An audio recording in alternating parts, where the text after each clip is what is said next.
Kita kalau sholat itu pandangan kita jangan kemana-mana, tapi ke tempat sujud. Itu untuk apa?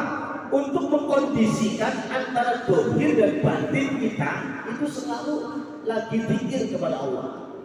Maka dulu pada awal kali saya bacakan kitab ini, kalau kita takbir Allahu Akbar, itu kita mentakbir seluruh alam bahwa tidak ada yang lebih besar kecuali Allah.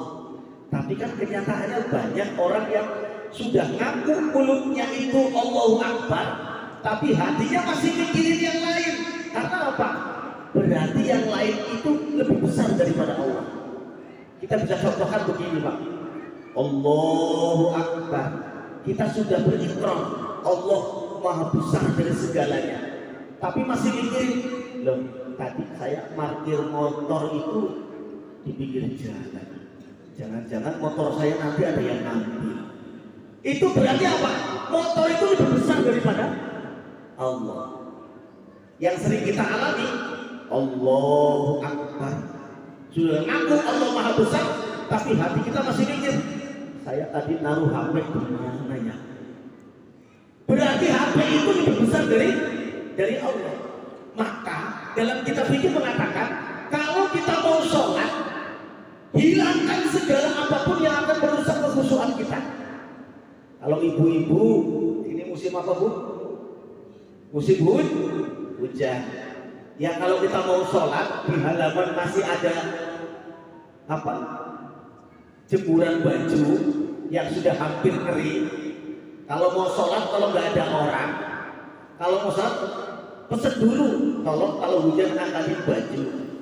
Kalau nggak ada orang, angkatin dulu bajunya. Supaya apa? Supaya ketika kita lagi sholat tidak mikirin baju jemuran tadi. Nah, itu kalau ibu sudah habis nifasnya, kemudian anak ibu sendirian di rumah orang bayi, maka kalau mau sholat titip dulu kepada suami, Mas, abi rek depan, punten pang jagakeun ieu budak, kan gitu. Jagain ini anak. Lalu kita sholat, maka hati kita tenang. Jangan sampai ketika kita sholat, Allahu Akbar, ada suara jatuh. Oh, jangan-jangan bayi itu sudah wis perangkak ada, sudah apa? Perangkak.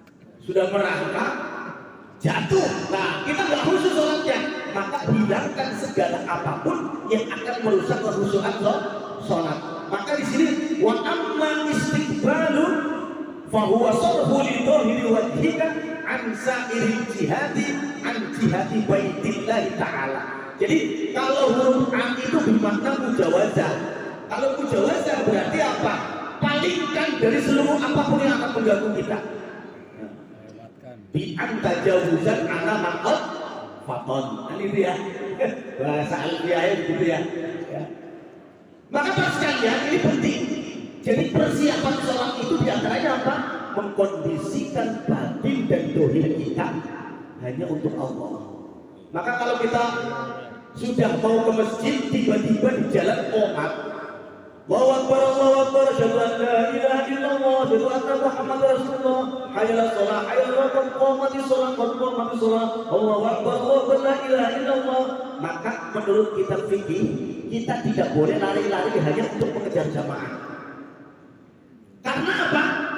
Karena kalau kita lari-lari mengejar jamaah, begitu takbiratul ula bersama imam, Allahu Akbar, pegang-pegang, ngos-ngosan. Akhirnya justru sholatnya tidak khusyuk, bukan tidak sah, tidak khusyuk. Nah, dalam kitab ini mengatakan, ma la yudraku kulluh, la yudraku kulluh. Kalau kita tidak mendapatkan jamaah semua, jangan malah ditinggalkan. Ya minimal kalau kita lagi jalan kan minimalnya dapat kalau sholat subuh dibilangkan jangan satu rakaat. Maka dalam kitab Tabiul Ghafilin itu ada beberapa orang yang memiliki derajat yang mulia. Karena apa? Karena mempersiapkan ketika mau ibadah. Ada yang begitu azan sudah di masjid, ada yang baru azan baru wudu, ada yang belum azan sudah mempersiapkan diri, Ada yang baru udah dapat 1 rakaat baru lari. Malah yang kebangetan itu, yang kebangetan lagi khutbah masih udut. Ada nggak Pak? Khotib lagi khutbah masih udut di luar, lepas gitu. Itu lam yakres walam yakres gitu. Beres gitu, begitu. Maka para sekalian, ini ternyata kitab fikih itu, makanya kalau orang tahu akhlak, man tasawwafa walam yatafaqqah faqad tazandaqa. Orang yang belajar ilmu tasawuf tapi nggak belajar ilmu fikih itu seperti orang kafir zindik.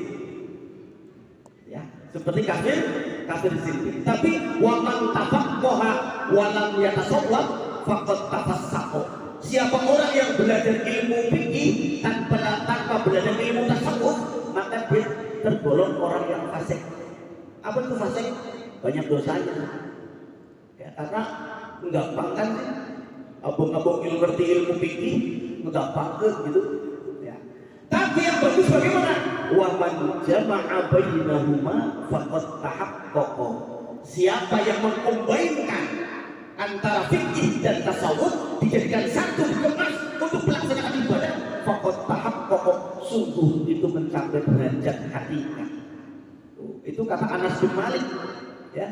Al-Imam Anas bin Malik dalam kitabnya, ya, bahkan dalam kitab Iqadul Himam itu juga ada keterangan di sana. Nah ini buat sekalian, maka penting, berarti persiapan sebelum sholat itu penting. Jangan mendadak, ya. Yang enak dadakan itu apa? Cuma tahu bulan gitu. Itu dadakan ya, atau sambal dadakan itu enak ya. Itu kalau sholat jangan dadakan. Ya, harus apa? Persiapan, preparing before acting, kan gitu. Mempersiapkan sebelum bertindak. Ya. Lalu berikutnya, karena cuma 30 menit jatah kita, ya, jangan khawatir, ya, cuma 30 menit. Faliyakun wajhu qalbika ma'a wajhi badanika. Jadi selaraskan antara pandangan batin dengan pandangan tubuh dohir. Berarti kita itu angan-angannya, kalau min alamatil khusyuk, diantaranya itu mengerti apa yang kita baca Pak. Tuh, min alamatil khusyuk sukunul aqdoi wa ma'rifatul qiraah. Di antara tanda orang khusyuk itu tenangnya anggota tubuh dan mengerti apa yang dia baca. Saya mau tanya ini bapak-bapak dan ibu-ibu sekalian, kira-kira dari Allahu Akbar sampai Assalamualaikum sudah ngerti artinya enggak? Saya pernah survei kecil-kecilan, anak SMA, SMP, SD, pernah survei kecil-kecilan, itu dari anak 10 itu semuanya enggak tahu. Bahkan yang tadi baca Quran itu dari 10 orang cuma 3 orang yang bagus, itu pun masih perlu bimbingan. Coba bayangkan sekarang ini. Sedangkan sekarang kayaknya kalau sudah lulus SMP, lulus SD, itu ngajinya kayaknya sudah tamat gitu. Nggak mau ngaji lagi. Kan saya juga yayasan di sini itu sering apa? Mengamati. Kebetulan istri saya juga guru TK. Dia ngerti kondisi anak-anak begitu. Dan ini pasti sekalian, maka kita umur berapa sekarang ini? Sudah tahu nggak bacaan sholat dari Allahu Akbar sampai Assalamualaikum? Ya rata-rata dites satu persatu. Jangan-jangan cuma bahasa Sunda mah tuturut kuning. Nah tuturut kuning teh buru-buru pisah. Imam ruku ikut ruku, imam sujud ikut ruku, sujud. Ya. Bacaannya ya hafalnya cuma hafal lisan, bukan hafal hati. Inna sholati manusuki mamahyaya wa mamati lillahi rabbil alamin. Artinya apa? Gak tahu. Nah ini perlu kita kaji ulang. Padahal kalau kita beli buku pasolatan yang mini pocket itu cuma harganya 7.500. Dengan semangkok bakso itu lebih mahal semangkok bakso. Semangkok bakso itu sekarang berapa? 12.000 sampai 20.000 kan? Maka kita kaji ulang Pak, sholat kita itu bagaimana? Apakah sudah mengerti artinya? Karena bil halamatil khusyuk tadi, ma'rifatul qiraah. mengerti apa yang kita baca. Jangan sampai kita nggak ngerti. Ya. Lalu sukunul a'dha, tenangnya anggota tubuh. Itu dalam kitab Hikam Asrori Shalawatil Khamsi bahwa kalau orang yang bersolatnya tidak khusyuk itu asra'u lil adab. Bayangkan sudah sholat terkhusyuk tapi asra'u lil adab, lebih cepat disiksanya. Ya Allah, bagaimana orang yang tak sholat? Orang yang sholat saja lamun walawul, lamun malawul, namun malawul teh pikiran ka mana wae gitu misalkan.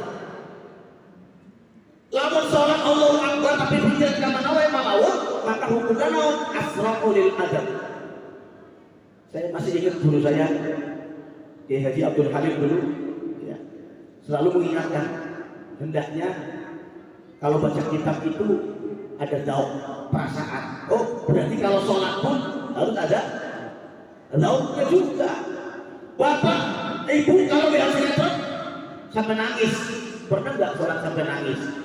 Ketika menemukan ayatul adab, ketika mengingat dosa-dosa, ya, rata-rata ya wal-wal kedua, bu segal, bu batal, sebenarnya diuntal, gitu. Nggak ngerti apa. Ya. Nah, ini penting bagi kalian. Yang terakhir dalam kajian ini, fa'lam annahu kama qala la yatawajjahu al-wajhu ila jihadil baiti illa binsirafi an ghairiha fala yanqalbil qalba ila Allah ta'ala illa bitatarruh amman siwa. Tidak ada yang akan bisa menjadikan kita khusyuk kecuali memposisikan hati kita itu apa? Mengosongkan dari seluruh apapun selain yang kita baca. Makanya mohon maaf, Kanjeng Nabi saja pernah ketika mau sholat di depan beliau itu ada apa? Ada baju yang warna-warni. Lalu apa menyuruh kepada Sayyidah Aisyah untuk apa? Ya Aisyah, singkirkan dulu baju warna-warni itu karena saya mau sholat. Artinya apa? Takut terlihat, takut terpikirkan warna-warni itu. Nah itu ketika itu ya.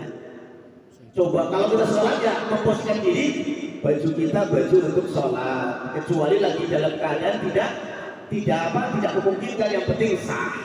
Masa kita sholat Allahu Akbar tiba-tiba membaca tulisan Persib Nuai, ya harapan apa itu di sini? Demokrat ya. Atau Allahu Akbar baca kalau di belakangnya Jarum Super, ada iklan Jarum Supernya ya. Saya nggak akan ngomong partai karena saya di musim partai takut saya kecewa. Ya, yaitu memposisikan sholat itu supaya khusyuk. Maka insorif aman siwa, watafarruhu qalbi aman siwa, mengkosongkan hati kecuali pada bacaan kepada Allah yang kita ingat-ingat. Maka kemarin saya sampaikan minggu yang lalu, waladzikrullahi akbar. Kalau nggak ngerti terjemahnya, minimalnya dalam hati Allah, Allah, Allah, Allah terus, jangan sampai yang lain ya. Seperti kalau di luar sholat pun begitu, Allah, Allah, Allah. Nanti kalau lihat senang ya Allah, lihat susah ya Allah, kesandung batu ya Allah, nabrak ya Allah bunyinya. Lihat suatu yang menyenangkan Allah, menyenangkan Allah. Karena apa? Memposisikan kondisi batin kita Allah, Allah, Allah terus ya. Itu namanya dzikr ismudzan. Berzikir ismudzan. Itu dalam ajaran thariqah Syadziliyah itu sangat dianjurkan. Demikian para sekalian, kajian subuh pada pagi hari ini kurang dari 30 menit ya. Mudah-mudahan apa yang disampaikan mendapatkan ridho Allah Subhanahu wa taala dan senantiasa menjadikan wasilah kita mendapatkan ilmu yang bermanfaat. Amin ya rabbal alamin. Wallahul muwaffiq ila aqwamit thoriq. Wassalamualaikum warahmatullahi wabarakatuh. Sallallahu ala Muhammad sallallahu alaihi wasallam. Sallallahu ala Muhammad sallallahu alaihi wasallam. Sallallahu ala Muhammad sallallahu alaihi wasallam. Sallallahu Muhammad sallallahu alaihi wasallam. Sallallahu ala Muhammad sallallahu Asal salam saking Sarifuddin. Oh, Mas Sari. Sari nggih. Niki lewat Nggih pernah mriki nggih. niki live streaming. sallallahu alaihi wasallam. Sallallahu ala Muhammad sallallahu alaihi wasallam. Sallallahu ala Muhammad sallallahu alaihi wasallam. Allahumma sholli wa sallim wa barik alaihi.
Ya, lagi. Ya, semangat. Ah, Ya, Dede, biar paling terkenal.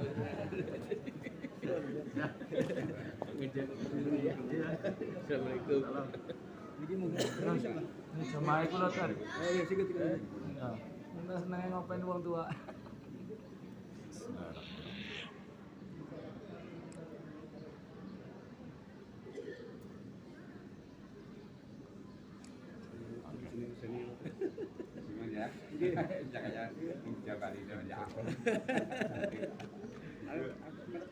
Dari mana, Pak? Iya. Aku kampung. Oh iya, reunian, Pak. Ini senior saya nih di pesantren nih. Oh, reunian. ya, gitu.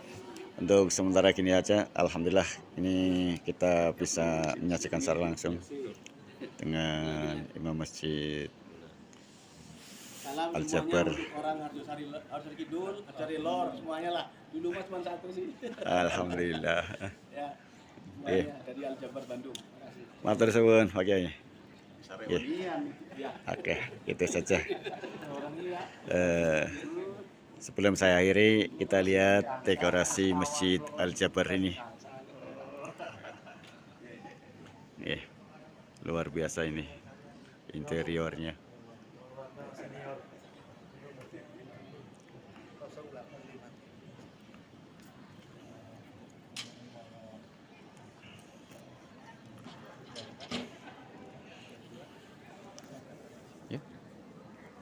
Ustaz, kalau pulang mampir, Ustaz. Insyaallah.